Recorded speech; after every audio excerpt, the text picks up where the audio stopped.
This podcast and every other podcast that I make is brought to you by our supporters on Patreon. They get episodes early, unedited, and ad-free. If you'd like to support, check the link in the description. Yeah, hi Mike, welcome. We did just have a long chat that is not part of the episode. It happens, though we did touch a little bit on layoffs at Epic, which I was reading a statistic that this year, the amount of layoffs, it's like 8,000 jobs lost or something like that across the games industry. Like just an absurd amount of layoffs. Again, for companies that are profitable, though technically I hesitate to say Epic is profitable. They are year over year increasing in value. But it also depends by department. Like Fortnite is profitable. For sure. The engine, possibly not as much. I also suspect they spent a lot of money on that court case. I do not think the Apple court cases would have been very cheap for them. But regardless, it sucks. Like such a awful series of things to happen in an industry that so many people are so passionate about. And I don't know, just a fucking bummer. But I did also want to talk about Unity today because we got one person let go that everyone feels really positively about.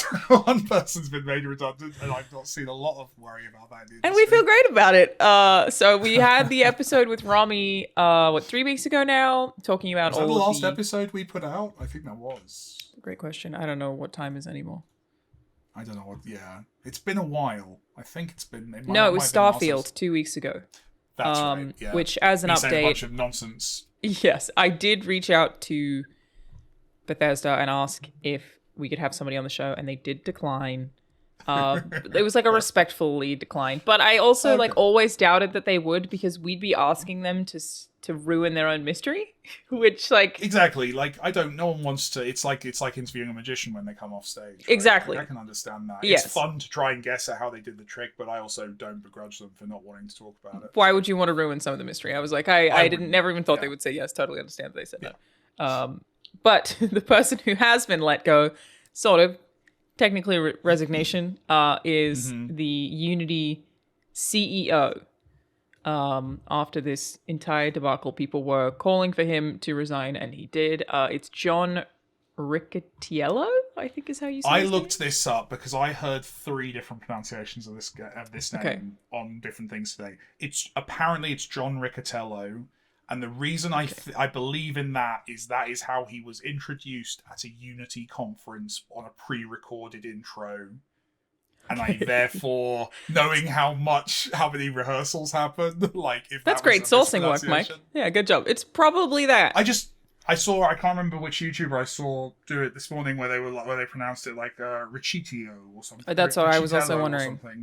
And I was just that doesn't. Yeah, I need to double check that before, knowing that we were going to properly talk about it. But you say that. Apparently. But then remember when Eves came out and said the game was called Star Wars Outlook, not Star Wars Outlaws, this year C3. So I do remember that. Literal president of the company. Yeah. Wild. So he is stepping down as CEO of Unity. Will no longer be on its board. James Whitehurst, former CEO of Red Hat, which is a company I'm actually not familiar with. What is Red Hat? They are one of the kind of I'm going to have to double check what they are, but I believe software cloud strategy app development. Yes, that's how they self-describe. Cool. Okay, we'll call it that. Whatever nonsense. Oh, they're based in LA. That never happens. So James Whitehurst of Red Hat will become Unity's interim CEO. He's not flat out replacing him. And yeah, that was announced on Monday that he is retired from the gaming software company after a controversial pricing change that frustrated numerous developers. So I think that this is one of those ones that had to happen. You know how sometimes it's the literal only option for somebody in that position? You don't see as much as you used to. You don't the Resignations? CEO stepping down. That feels like that being a consequence of a terrible decision. That doesn't seem as common as it used to be. Maybe that's just me being an old man about it, but it doesn't feel like people. Well, I know that football president who kissed the CEOs soccer player. today don't take as much. Sorry, go on. The soccer president who kissed the female player at the World Cup also resigned. So we've had a couple but of it took him a CEO while resignations. though. That was like he was really trying to stay in that job for a while. Oh, and his mum chimed in. They got quotes from his mum, which I thought was the funniest part. That his mum was like, "How dare you tell him to resign?" Can't be a sexist if you've got a mother. We know this. I know women. At least one. Some of the people I've met were women. But yes, CEO of Red Hat is becoming the interim CEO. So do you know what other updates we've had? This is the one that's made the biggest news, and that Unity is sure that they will have a So smooth there was transition. the award. There was the walk back. So after we did our recording, they did a partial walk back, which actually kind of confused matters a bit more. And then there was a proper walk back. I think it was about a week later. They kind of kept teasing that they were going to say something, and then they did. And basically, they walked it back to. I think what basically me and Rami were both kind of saying on the episode, which makes us look prescient, of like just do a royalty, just do a cut like Epic, and do that with a decent kind of baseline starting point. There's definitely the conspiracy theory version of this, which is, you announced the very, very controversial thing, so you can pull it back to the slightly less controversial thing. I don't know about that. It doesn't strike me that there was that level of thinking. It's too stupid. Honest. Like it was too stupid. Burned them too badly, I think, for it to have been in any way a smart strategy. If that was the if that was the strategy they were going for, then it was a bad strategy. Either way. Yes, possible, but terrible. So basically, winding it back to something that exists on a par with the Epic approach. The big difference with Epic is that there's still an upfront payment as well as a royalty.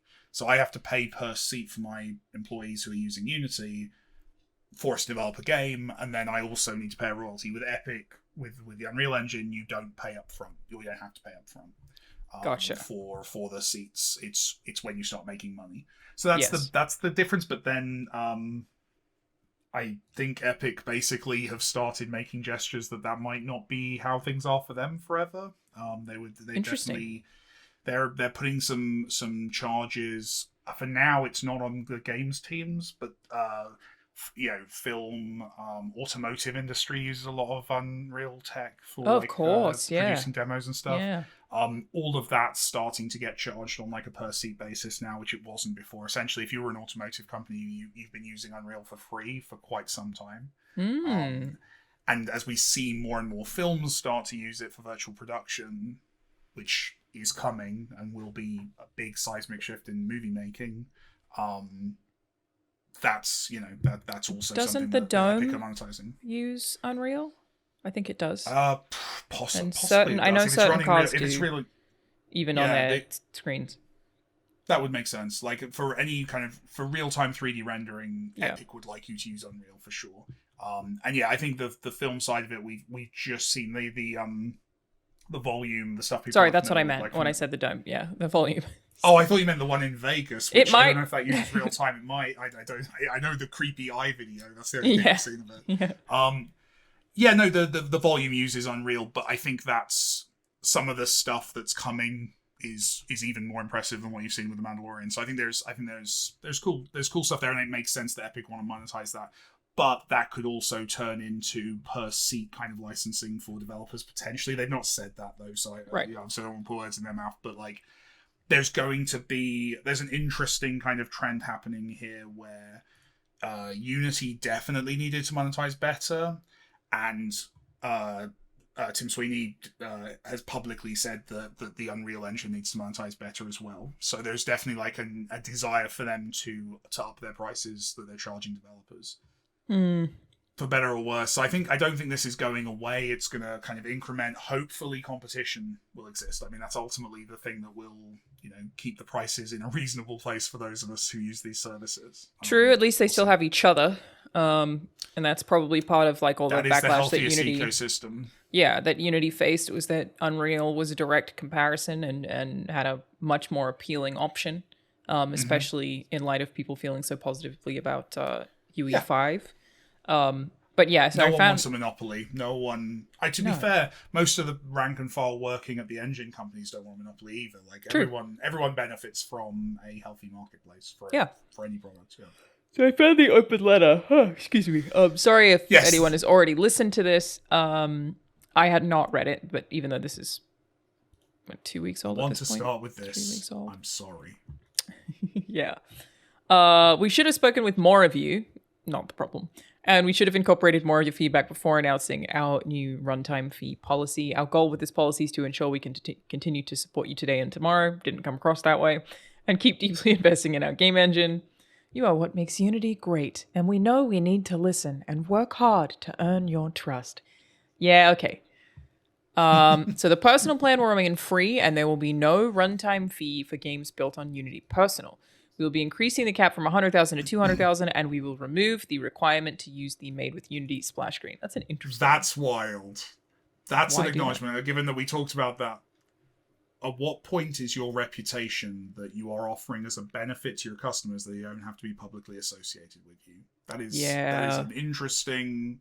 True. That's interesting. That's fascinating. I found that one particularly intriguing. Yeah. Why do you think they've done that? Because they know what most developers know, which is if your game starts with a splash screen that says "Made with Unity," there is a large assume poor quality. Will assume you're making a bad game. Yeah, it's for a while. It's been well, we talked about this on the show. Like for Unity Personal is kind of the casual hobbyist version, and then when you go to Unity Pro licensing, you get rid of the splash screen. That's one of the main benefits of going Pro is that you lose the splash screen. So it's been the case for a while, but the fact that they're now removing that, such a weird choice. Personal as well is Oh god, I can't stop yawning. It's such a weird choice to have it that way at all. It's so funny to be like the free one. You get this screen, which means you can make whatever crap you want. Really, It's just such a strange. It's a self-fulfilling kind of prophecy. It's one of those things that just I'm sure it made sense before they did it. That's all often the way, and I guess by that point they kind of locked in. But yeah. Fair enough. A lot of things make sense before we do them. No game with less than $1 million in trailing 12 months revenue will be subject to the fee. And for creators on Unity Pro and Unity Enterprise, we're also making changes based on feedback. The runtime fee policy will only apply beginning the next LTS version of Unity shipping 2024 and beyond. It's preferable. Do you want me do our audience know what an LTS is? Oh, I don't know. Audience, do you know what an LTS is? Oh, I know what an LTS is. I'm saying, do we want to explain it to them? Yeah, go ahead. So basically that is long-time support. So basically when long-term support, not long-term support. That'd be amazing. It's basically when an engine's being worked on, it's like any software you would update, you get patches, things are constantly in flux. When you're developing a game professionally and you want to sell that game, you want stability more than you want new features. Mm-hmm. So what happens is when an engine hits a certain milestone, they lock it in and they say, we're not adding anything to this, we're just going to keep bug fixing this build for I think with Unity it's a 2-year window. Off the top of my head, I think that's right. So basically, if you're developing a game and you know your game's coming out in less than 2 years, you're like, okay, we are locking into this. We're not going to use any of the fancy new features. We're going to make sure that our game is as stable as we can get it on an engine level, because we can fix our bugs, but it's much harder to fix bugs in the engine. So it's LTS is most professional games teams that are, less than 2 years away from release, or just frankly a lot of studios just generally have this as policy, will only use the LTS. So when I'm building stuff in an end version of the engine that is 1 or 2 years older than all the new features that are being announced, because I need that stability. And LTS is like a whole software development industry thing, right? That's not just a games thing. Yeah, I assume so. I only know how to make games, so I only know it in the games context, but yeah, I bet it is. I think it's anything in software development where it's like, this is stable, effectively, though I also know LTS is a security company. Unrelated. So the runtime fee policy will only apply beginning with the next LTS version of Unity, which ships in 2024. Your games that are currently shipped and the projects that you are currently working on will not be included, which yay. We will make sure that you can stay... you upgrade them. Which that's true. I did just skip over that specific phrasing unless you choose to upgrade them. If you want to support any theoretical consoles that might come out ever, which I assume I don't think it's a massive leak to say there probably will be more future consoles that are not yet currently No, I think that's fair enough, yeah. Then I think we can say that. I think we're legally allowed to say that. Yep. Then you're going to need to update. So Thomas was alone. If it comes to PS6 down the road, oh hey Austin, will need to be in a new version of Unity. Hey Austin, how you doing? I don't think I was ready for a Mike Bithell proper stash. I I'm didn't not even sure this notice is until working. people mentioned it on the comments. I was like, yeah, he does have a mustache. I'm on the fence. Is split? Is dividing a nation? This mustache. Like, I have. Was this here I last have- time, and because I missed it, I didn't see it, and this is old news? I think I was halfway here on Sophie. I've slowly basically built up confidence and pulled everything back. You know, it was a grade 5, then 5mm, then 4mm, and then 3. I've like slowly receded the rest of it. So it was here for Starfield. It's an interesting look to have the stubble with the rest, and then the mustache. Like, it's not clean shaven everywhere else, as a way to really make the mustache a thing that you're standing by. It's casual. It's like, I'm not fully sure about this. It's the Henry Cavill. A casual mustache. Yeah. You Very couldn't nice. cast me as Superman right now. You'd cause a massive project problem. That's not true. We can effortlessly and perfectly CG it out. And no one will ever know. No one will ever know. It'd be seamless. How would they know? What am I interrupting here? We're talking about Unity firing their CEO and the brief update from the open letter on the runtime fee, which, yes, if you... I saw that he was fire the leaving. window, I too. didn't know anything. This is further. a few weeks old. We just wanted to issue an update because we spoke about it at length, really. But Closing out the story. yeah, your games that are I was just sending that to Austin. yes, your games that are currently shipped and the projects you're currently working on will not be included unless you choose to upgrade them to this new version of Unity. We'll make sure that you can stay on the terms applicable for the version of Unity editor you are using. And then for games that are subject to the runtime fee, we're giving you a choice of either a 2.5% revenue share or the calculated amount based on the number of new people engaging with your game each month, which makes sense.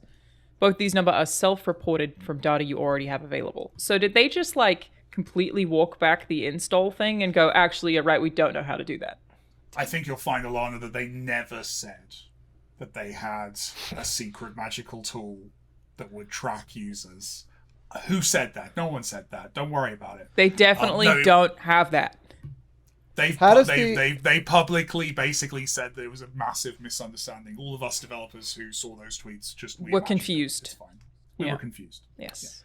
How does the self-reporting, is there any version of that that's not just them basically saying, please just give us some money from your earnings? How does that not play out that way? Is there any version of auditing or something that they would theoretically have a right to as part of the contract? So they're kind of speaking past some of the developers there. So there are platforms, notably mobile, where there are engagement stats that you could reference. So basically unique users per month would be a metric on Apple could mobile report platforms. that independent of the developer, from for an iOS game. I mean, they could, but also you can go onto the Apple backend and see that information yourself as a developer. Where the me and Ramis of this world were getting worried was on PC. You can't do that. On console, it's harder to do that. So they're not really coming at us with that. That is, then they want to go after mobile developers. They want the money from the mobile developers because, frankly, they're making much more money than we are. Yeah. We are not relevant. I mean, most indie developers probably fall under that 1 million a year threshold anyway. Those of us who don't, we'll just do the 2.5 because it's half of the Epic rate. It makes, they sat down and they figured this out to be basically not that worrying to the developers. And I think that's ultimately what's been the reaction to all of this is, sure, that seems fine. We're a little worried you might try and do this again. There's a little bit of concern of a bit of lack of trust there, and I imagine that's one of the reasons that there's one less employee at Unity today is them trying to rebuild that relationship. Do you think that was the big discussion point before, when we were chatting with Rami about all this, the question of why would we trust them again? I get that there's a dependency, and so you're in certain cases almost forced to trust them again, or I think at that's least it. You have to trust someone. That's you either you trust someone or you build your own engine. Or you use open source, but there's different layers of trust and reliability built into that. Basically, there is no perfect solution, but there never was, in fairness. And I think I think it was shocking the degree to which Unity swung in a direction that no one was expecting, but ultimately companies are gonna company. Like they were trying to get mobile games for sure, didn't consider everybody else, and yeah, I think you're 100% and how already noisy on it. we are as well. You know, the fact that we did kick up a fuss about it. I think without the massive backlash, that might not have gone that way. I just saw a tweet that Asmongold replied to, who's a Twitch streamer, and he replied and was like, yeah, this apology isn't going to work because people aren't going to roll over like whining gamers. Like, he was like, the game devs are the ones that are like not going to let this go. And it's like, well, yeah, because it's these people's lives. Like, they're not going to let it go. It's not going to be forgiven. No way. But I think you already nailed it, Austin, that it's the dependency. You don't have a choice really but to try and trust them again.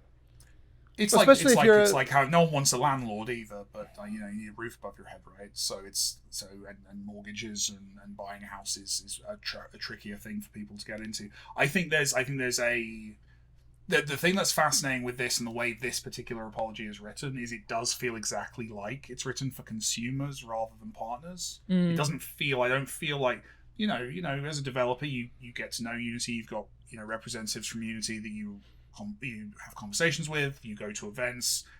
All three of us were at an event sponsored by Unity at DICE, and I ended up going up to VIP and having like a little meeting up there during mid-party, which felt very silly.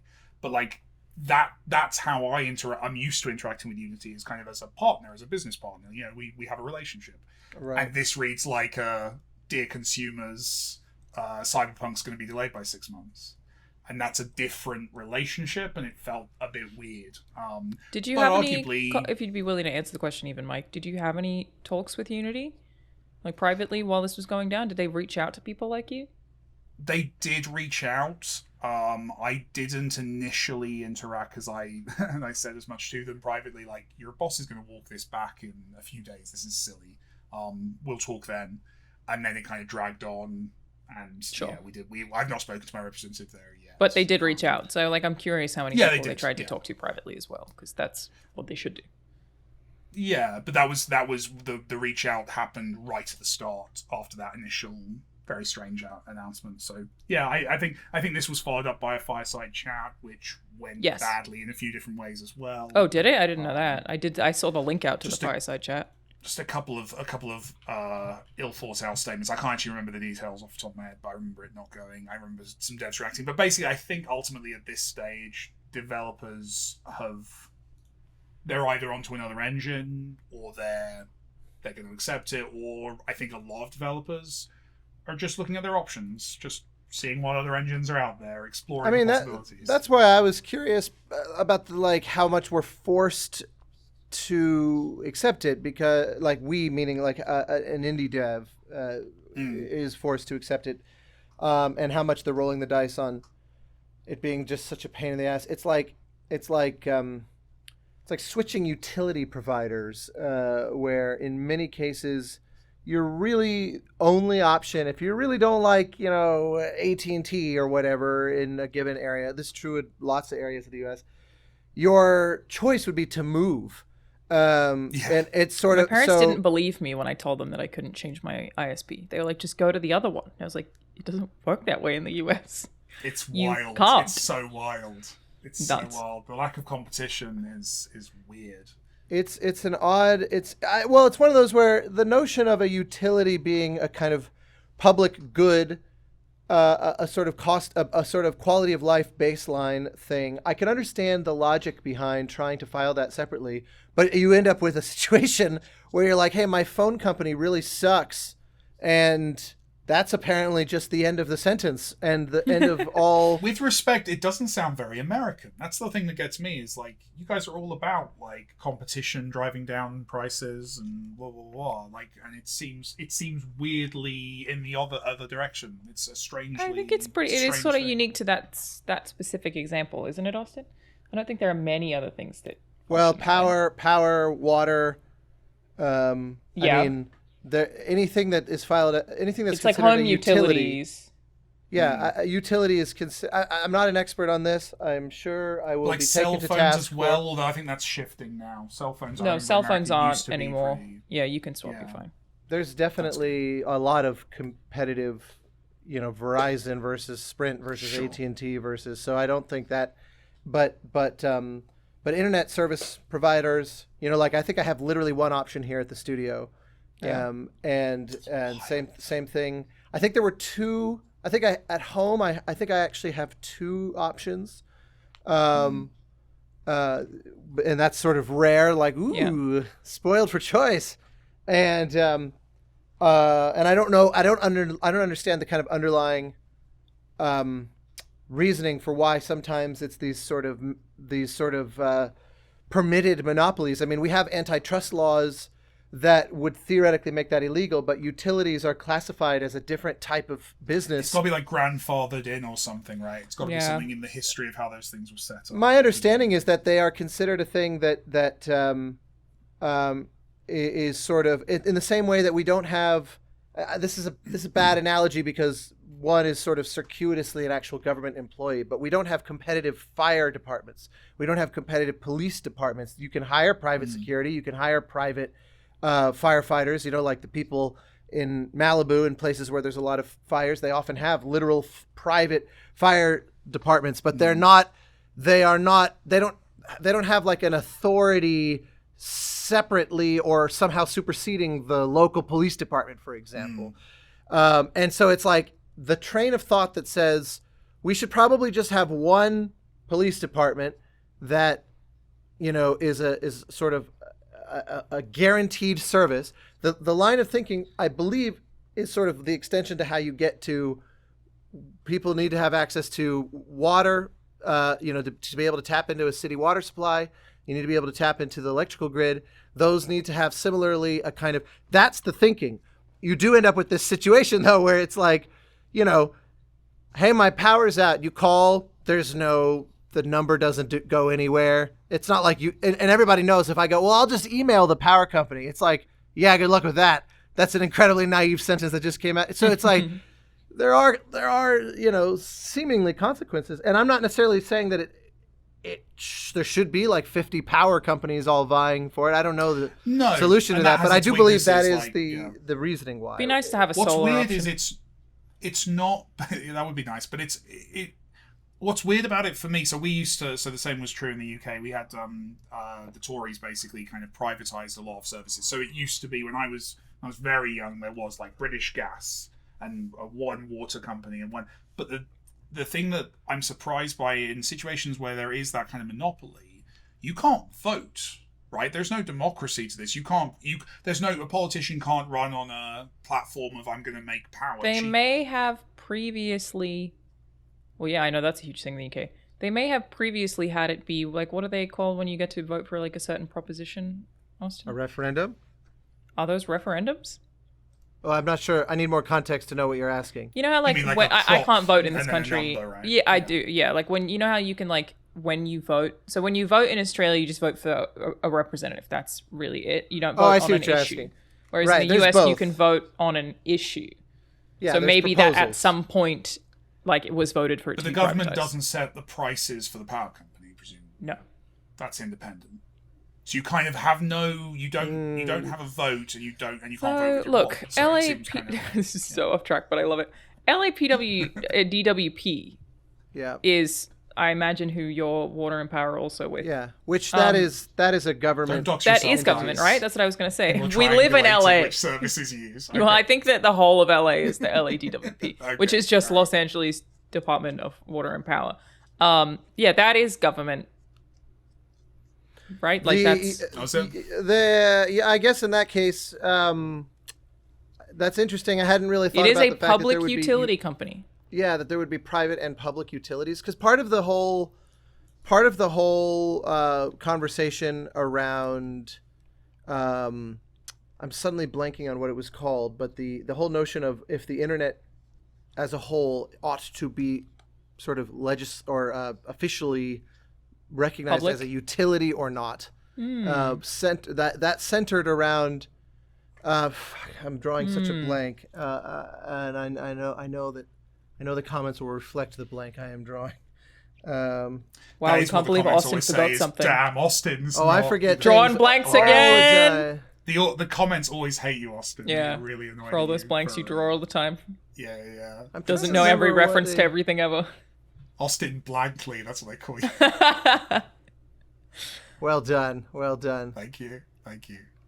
Not well done to me, well done to the commenters. Yes. As an aside, I found some quotes from the Fireside chat that said the paper. As an aside, you mean the actual subject? Yeah, as a on track to our aside. The paper install plan was a way for Unity to decide the software's value to the most high performing games that use it, which makes sense. Pokemon Go, whatever. Paying the calculated amount would be better for top developers than Unity taking a 2.5% off the top. And I guess it makes sense if they were just thinking about the mega rich to go, actually the deal's better for you if we charge via install rather than via the percentage. It's just obviously so short-sighted, because why would you think about the top companies? Think about everybody else. Well, like I said last time on this, like, I get it if they don't give a shit about indies. That's totally reasonable. We don't make them much money. We're financially, I would like them to care, but I also don't. It's not a mystery to me that they wouldn't. Sure. What's weird though is every free-to-play game is a failure until it's not. Right? True. So with that original to plan as pitched, they needed. You were kind of, if you want to incentivize people to experiment and make the next Pokemon Go, right? Yep. So like, you would like people to succeed in theory. Or just be attractive enough to try. Like it's not, it's a weird. It was a weird thing with that initial one, but I think this new one kind of resolves a lot of that stuff. So ultimately, I think I've not seen many developers criticize the substance of what's being suggested here. What I have seen is a lot of developers, worried, not trusting that it won't go up by 2% next year. That's the thing. That, you never could have trusted that anyway, though, really, right? Exactly, and I think that's the. You would have been silly to ever have thought that.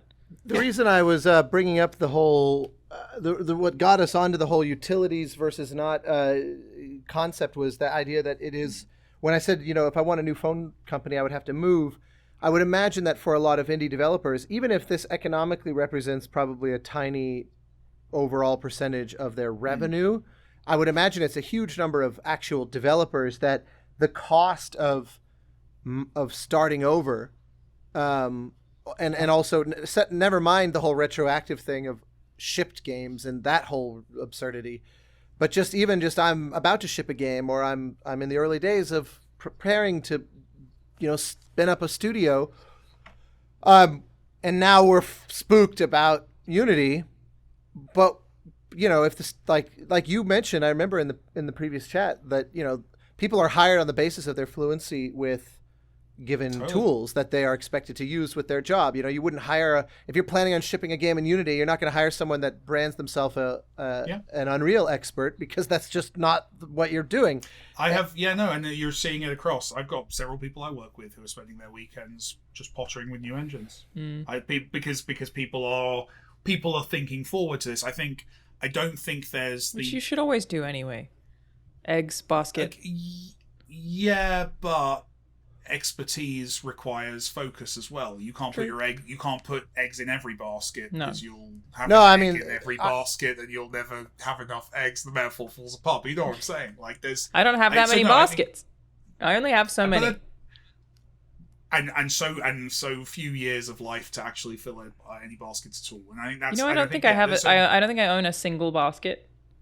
I do have cartons of eggs. Do either of you own a basket? Like a laundry basket? That doesn't count. That's for laundry, not eggs. I don't think people have baskets these days. Is all I'm saying. Any container can contain eggs. I will. That's true. That's correct. You're in a semantic minefield here. A good point. That's an interesting. Not only do I have no baskets, I have cartons. I love this. And I would never not put all my eggs in one carton. A moment of correct. You're right. I would always put all of my eggs in one carton. This reminds me. This reminds me of the Dimitri Martin bit where he goes, "There's the expression never throw stones in glass houses," and he goes, "How about just don't be a dick and don't throw stones? Unless you were trapped in a glass house and all you had was In a which stone. case, that's a great place to throw a stone. Yeah, which means really the only time you should throw stones is when you're in glass houses. And stuck. That's very good. I was like, The the answer to logic your question, holds. Austin, it's going to cost a lot for any developer who seriously wants to move over. Yeah. You're basically multiply your burn rate. I cannot imagine many people will do that. By 6 months just to retrain. It's a big thing. But also developers individually. I know lots of developers who are looking at the situation going, I have to put all my eggs in one basket. I need to go and at least be fluent in one of the competitors just in case this happens again. Yeah. So that's a valid perspective. Let's say that if Unity is making, $100, a given unit of revenue, $100 unit, and I don't have any clue what the stats are, but just based on broad trends, I would think that, certainly more than 50% of that is the mobile market, probably much more than 50. Much more. Yeah. So let's say it's 85. I'm making that up, but let's just say it's 85. Yeah. And that the entirety of the 15 remaining is all the rest of the game industry.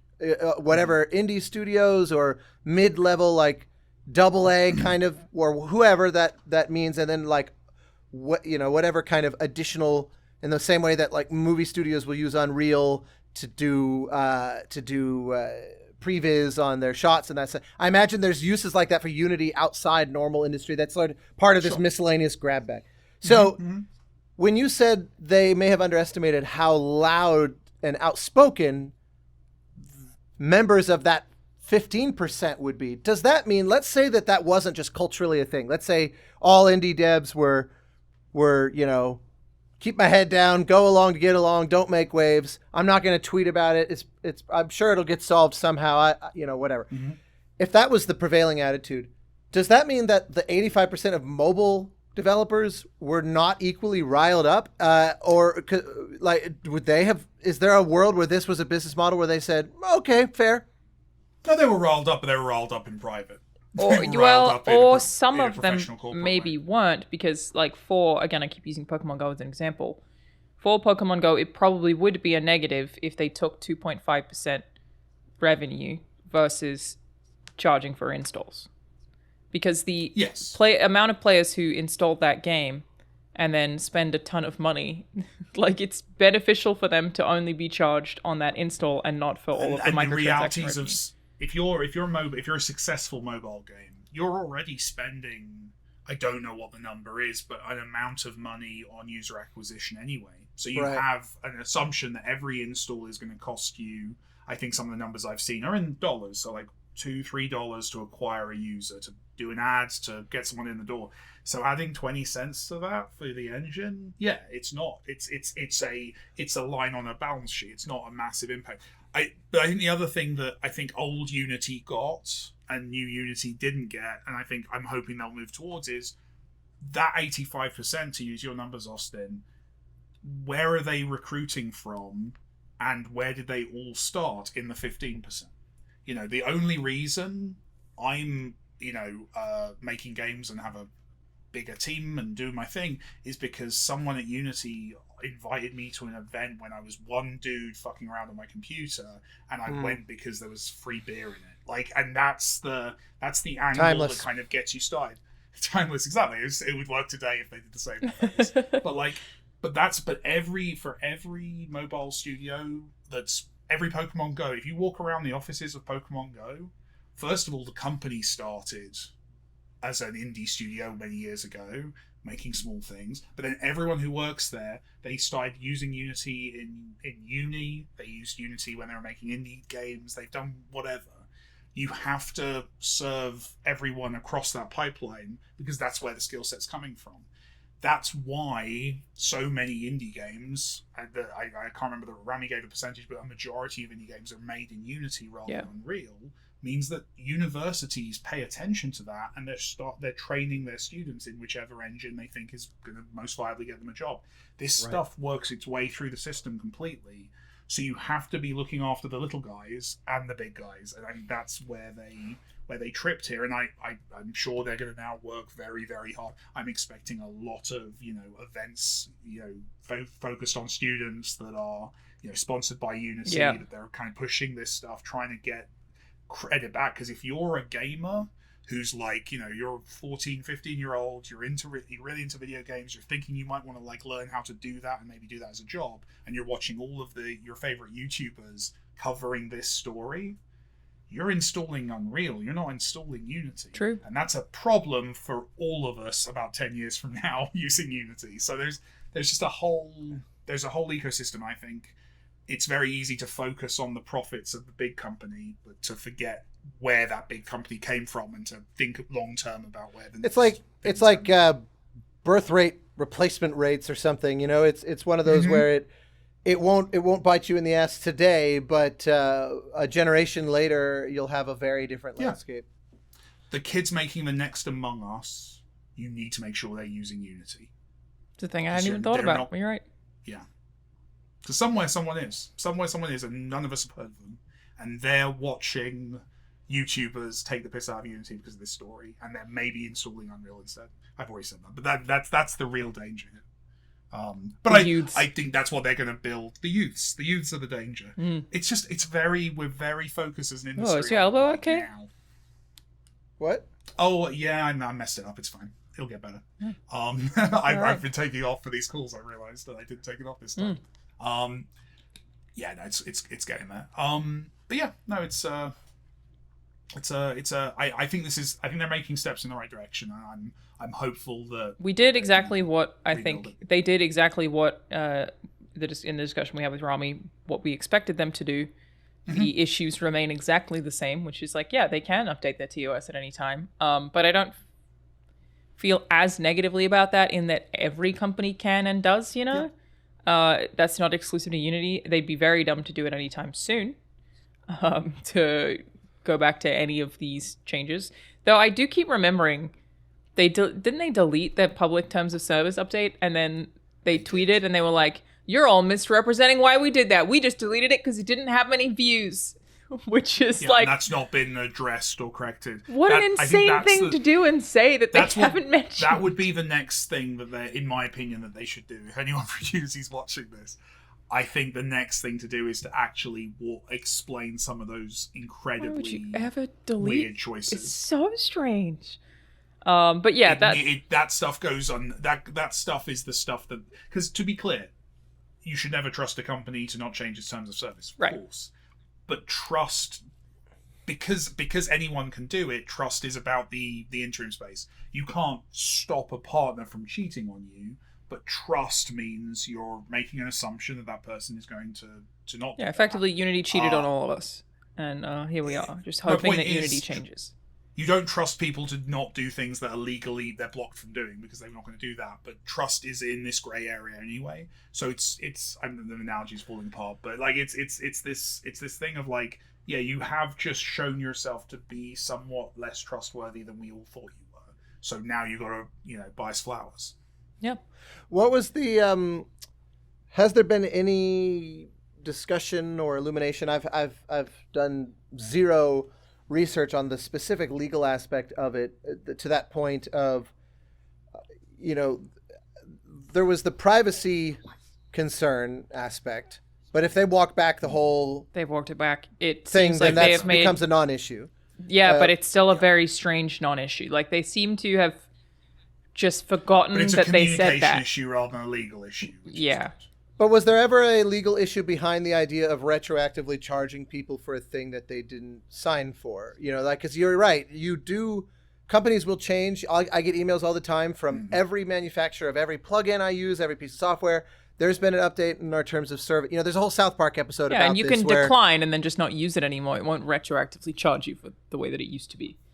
But also, realistically, you don't read those. No. Because they're 99% of the time, they are microscopic little changes, or they are legal jargon. We've added a sentence because this country passed this one law, so we need to include this one sentence now that reflects that if you're in Italy, then now this is true for you specifically. That, like, there's a lot of, even the US has different states will have potential different governing rules where you'll say like the following does not apply in Delaware or whatever. Like there are certain things like that. That's what I imagine most of those terms of service that you just kind of mindlessly go along with are. But I'm curious that it didn't strike me as legal to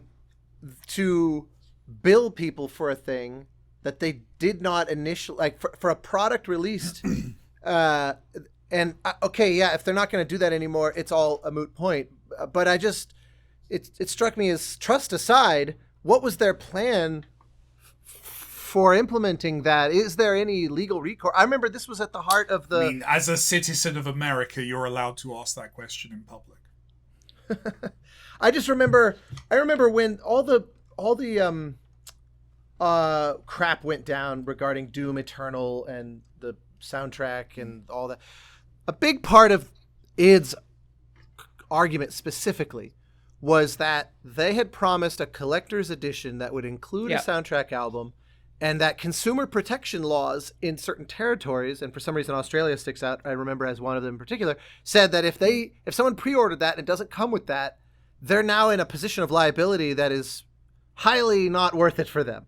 And so that was my understanding, is a big part of their, now obviously there's a whole lot to that story. I don't want to reopen that thing, but I just remember thinking certain territories have those kinds of consumer protection laws. And I would imagine this falls under something along those lines where, you know, as a user of that software in the UK, you know, that their ability to retroactively charge you for a thing you didn't sign for just strikes me as, I just don't see how there isn't a legal recourse for that. I guess it's... I share your interest but lack the knowledge to have an opinion on it. Yeah, fair enough. By the way, I was Googling to refresh my memory. It was the discussion on the FCC policy of net neutrality in the U.S. and the idea that internet service providers are essentially required to be not pay for speed as much as possible, and by rescinding net neutrality, they can supposedly create internet fast lanes versus slow lanes. They can punish penalize you for using a rival streaming service. Yeah, things like worse service. Yeah. The article mentions things like certain providers throttling specific apps like Skype in order to incentivize you to use their version, that kind of thing, blah, blah, blah. Yeah. That was the argument. That was what I was trying to remember. It was the phrase net neutrality, which was escaping me. That term, the argument was if you declare the internet a public utility, that whole problem basically goes away, because then they're required to treat everybody equally in theory. Interestingly, net neutrality we don't have what that was aspiring to. The internet was not declared a public utility. And in general, it does not seem that the apocalypse has beset us all. I would be curious if there are case studies of the kinds of things people were worried about. I don't know. There may be. But it is interesting that it's been a number of years now. I had kind of forgotten about the whole thing. I feel like net neutrality hasn't been spoken about in a while. Like, I remember that being a thing when I was in school. Maybe? They'll slowly but surely...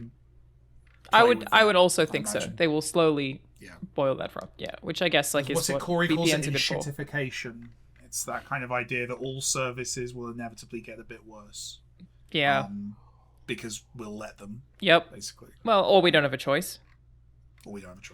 I have to get back to work, but I did want to say, Austin, congratulations on A, birthday. Huge congrats on that. And B, on Worked making really hard it, for that. Yeah, I thought. On Australian Game of the Year for Stray Gods.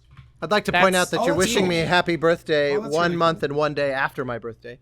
But thank you. I think it was the last time that we had spoken, so you take what you can get, all right? That's true. Happy birthday to you. Put it in the bank for whenever you. that circles around next. And It you know was in what, Mike? August. Likewise. We do have similar birthdays. I will not accept a Mike, when's your birthday? in the bank. Actually, it's really soon, so November 7th. That's right, Really you're a Scorpio. We are closer to my birthday than to yours. Why is that always the reaction? No, it's I'm not a star sign person, but Rahul will mention anyone who is a Scorpio to me at any opportunity. So I know that you're a Scorpio because Rahul has told me that you are. And so thus I should have been like, oh, of course it's around November. Okay. I think we're discovering that Fair the play. two of you have dinner conversations at length about What's the joke there? astrological What, signs like- of people you know. So does he just constantly reference Our Scorpios? relationship is in reverse in many a way, where I'll send him like couple memes and he's always the wife. And in the Nice. case of astrology, is the same thing where he's like into astrology, and I am not. And so he's always like Scorpio because he's a Scorpio. So it's I just, see. Okay. apparently you're a bunch of We're bad very boys. much alike, me and Rahul. Yeah. No. Allegedly. The only thing I've ever been able to glean, because I don't know astrology at all. I know lots of people who do believe in aspects of it. All I've been able to work out is Scorpio's bit shitty. That's basically That is correct. I think that's what But it isn't that says true on for the, all of them? Isn't all of the like everything No, the rest are brave, bold, supportive. But I feel like every Scorpio's bad a thing bit that happens, shitty. someone will look up and go, "That's such a Virgo thing. That's Well, such yeah, a Austin Scorpio and I are thing. That's such a Virgos, and Virgos are known for being perfectionists, overly critical. I don't remember. I It's take like issue with very, that statement. very tidy, which I don't know about that. Austin, I heard about your toilet there was not a Virgo move. You needed a Troy. Hey, to the come in and toilet fix itself it. was That's clean. a callback. The toilet itself That's a was clean. callback. It just was in disrepair. That's it just had, not very a Virgo Virgo move. callback. Is all I'm saying. It had moving parts that weren't supposed to be moving parts. But it was. You probably are a perfectionist, maybe. I am a perfectionist, so. but I will, I for sure. But I will acknowledge that I have, I'm not doing the best Like job literal, with like the piles of cleanliness. trash in this room right now. Literally a whole pile of trash next to me because I got back into Pokemon cards. So that's been a fun you can event. see there's several weeks of mail, which is all entirely. It's that time of year where Please don't hold up any mail to the camera. I get Austin. thousands. I'm trying to find a representative example that's not. Gonna, Don't hold dox up somebody. a letter to the. Don't dox. No, this one's good because these are friends of mine. But I Literally on the back of the I just get- envelope I to the get- I camera. get- Please stop doing that. It's got I the get- address on it. I get You lots have and to. lots of these every year. Oh. Just anyone who's in the Oh, because you're a Grammy voter. Hila is a friend of mine. Whoop, my Yeah, your audio tools went just weird. Stopped recording. Yeah, Weird. Oh, really? dropped you for a sec. You heard it too as well. Yeah, you Yeah. disappeared for a second. Well, from this point forward, your audio is in your OBS. All right. Well, on that note, we should. Thanks leave for the anyway. congrats. Yes, congrats Actually, on Australian Game of the Year. Actually, is that Agda's? Is that a big thing? Because this was unfamiliar to me, but when I looked at the footage, there were a lot of people Yeah. there. Yeah, I would think it's a A lot of pretty big people in deal, yeah. Australia. So Yeah, yeah, a like, I couple of you wasn't- Aussies, huh? Well, there's only like Getting 3 around. cities, so they kind of cluster. Yeah, in Fine. Melbourne for video games. Yeah, no, it is a pretty big deal. Yeah, that's huge. I was super for happy studio. for Summerfall. You know, a new studio, new IP, Amazing. new everything, and most of them are pretty young. Big You know, month. this is like a lot of their first Very shipped happy for Liam. titles. So, Yeah. oh yeah. And on that note, everybody, we will maybe see you next week potentially. Never know anymore. Who knows? Thanks for hanging out. Actually, I for Bye. sure won't be here. Great. Bye.